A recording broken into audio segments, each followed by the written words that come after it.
ഉണർന്നു ഘോഷിപ്പിൻ സ്വന്ത ജനമേ, ഹൃദയം നന്ദിയാൽ നിറഞ്ഞു കവിയട്ടെ. ഉണർന്നു ഘോഷിപ്പിൻ സ്വന്ത ജനമേ, ഹൃദയം നന്ദിയാൽ നിറഞ്ഞു കവിയട്ടെ. പാപകൂപത്തിൽ കിടന്ന നാമിന്നു പരൻ്റെ വാഗ്ദത്ത സുധരല്ലോ. പാപകൂപത്തിൽ കിടന്ന നാമിന്നു പരൻ്റെ വാഗ്ദത്ത സുധരല്ലോ. Glory be to God. അത് നാം ഓരോരുത്തരും ദൈവത്തിൻ്റെ സ്വന്തം ജനമായി തീർന്നുവെങ്കിൽ അതിൽ പരം ഭാഗ്യം വേറൊന്നുമില്ല.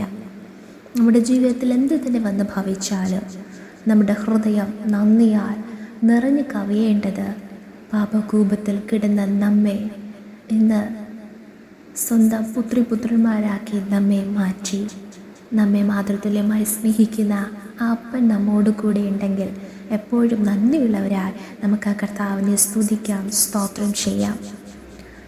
എന്നെ ശ്രവിക്കുന്ന എല്ലാ പ്രിയ ദൈവമക്കൾക്കും യേശു ക്രിസ്തുവിൻ്റെ നിസ്തുല്യനാമത്തിലുള്ള എൻ്റെ സ്നേഹവന്ദനങ്ങൾ. ഈ ദിവസത്തിലും അല്പസമയ ധ്യാനത്തിനായി അപ്പോസ്തലനായ പത്രോസ് എഴുതിയ 1-ാം ലേഖനം 2-ാം അധ്യായം അതിൻ്റെ 10-ാം വചനം നമുക്ക് വായിക്കാം.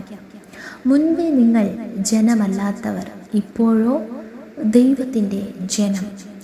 കരുണ ലഭിക്കാത്തവർ, ഇപ്പോഴോ കരുണ ലഭിച്ചവർ തന്നെ.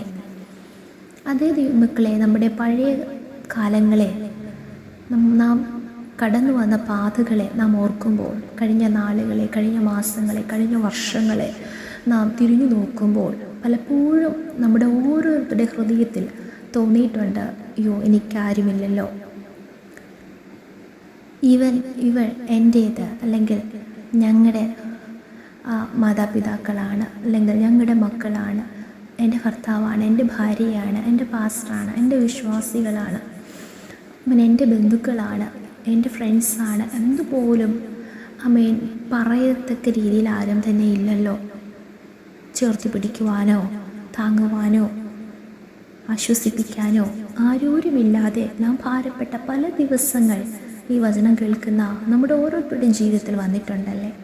എന്നാൽ അവിടെയൊക്കെ നമ്മെ ഇറങ്ങി വന്ന് ആശ്വസിപ്പിച്ച ഒരു കർത്താവ് നമ്മോട് കൂടെ ഇപ്പോഴുമുണ്ട്. അതെ, അന്ന് നാം ദൈവത്തിൻ്റെ ജനമല്ലാത്തവരായിരുന്നു. എന്നാൽ യേശു കർത്താവിനെ വിശ്വസിച്ചു, ദൈവകൽപ്പനകൾ അനുസരിച്ചു നാം പൂർണ്ണമായി ദൈവമക്കളായി തീരുമ്പോൾ കർത്താവ് പറയുന്നു, മുൻപേ നിങ്ങൾ ജനമല്ലാത്തവർ, എന്നാൽ ഇപ്പോഴോ ദൈവത്തിൻ്റെ ജനം. അതെ, നാം ദൈവത്തിനുള്ളവരാണ്.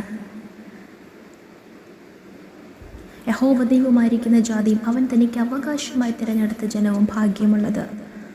നാം ഓരോരുത്തരും ദൈവത്തിൻ്റെ അവകാശങ്ങളാണ്. അതിൻ്റെ മുൻപിലത്തെ വചനത്തിൽ നാം വായിക്കുന്നു, നമ്മെ തിരഞ്ഞെടുത്തൊരു കർത്താവുണ്ട്. ആ കർത്താവിന് നാം ആരാണ്? സ്വന്തം ജനമാണ്.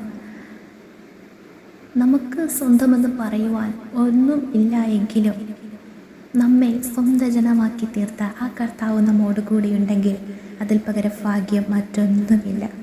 അതുപോലെ മുൻപേ കരുണ ലഭിക്കാത്തവരായിരുന്നു. ആരുടെ കണ്ണിലും ദയ തോന്നാതെ വണ്ണം, ആരുടെ കണ്ണിലും കരുണ കാണാതെ വണ്ണം പലപ്പോഴും നാം ഭാരപ്പെട്ടിട്ടുള്ളവരാണ്. എന്നാൽ കരുണയുള്ള ദൈവം, മനസ്സിലുള്ള പിതാവ്, ആ കർത്താവിൻ്റെ കരുണ തീർന്നു പോയിട്ടില്ലാത്തതിനാൽ ഇതുവരെയും കരുണയോടെ ആ കർത്താവ് തൻ്റെ ദയയാൽ നമ്മെ നടത്തി വരുന്നു. ഇനിയും കർത്താവിൻ്റെ കരുണ, നന്മയും കരുണയും ആയുഷ്കാലമൊക്കെയും നമ്മെ പിന്തുടരുവാൻ ദൈവം സഹായിക്കട്ടെ. ആയതിനാൽ ഇന്ന് പകൽക്കാലം ആ കർത്താവിന് ഹിതമല്ലാത്ത എന്തെങ്കിലും പ്രവർത്തികൾ, വാക്കുകൾ, സംസാരങ്ങൾ, നിരൂപണങ്ങൾ നമ്മുടെ ജീവിതത്തിലുണ്ടെങ്കിൽ ദൈവകരങ്ങളിൽ നമ്മെ തന്നെ ഏൽപ്പിച്ചു കൊടുത്ത് പൂർണ്ണമായി സമർപ്പിച്ച് ഏറ്റുപറഞ്ഞ് ഉപേക്ഷിച്ച് ദൈവത്തിങ്കിലേക്ക് തിരിയുമ്പോൾ ഇനിയും ആ കർത്താവ് നമ്മെ സ്നേഹിക്കും, നമ്മെ മാറോടണയ്ക്കും, നമ്മെ അനുഗ്രഹിക്കും. ഈ വചനങ്ങളാൽ ദൈവം നമ്മെ ഏവരും അനുഗ്രഹിക്കുമാറാകട്ടെ. നമുക്കൊരുമിച്ച് പ്രാർത്ഥിക്കാം. നല്ല ദൈവമേ, സ്വർഗ്ഗസ്ഥ പിതാവേ, അനുഗ്രഹിക്കപ്പെട്ട ഈ നല്ല പ്രഭാതത്തിനായി, ഈ നല്ല ദിവസത്തിനായി ഞങ്ങൾ അങ്ങേ സ്തുതിക്കുന്നു, സ്തോത്രം ചെയ്യുന്നു.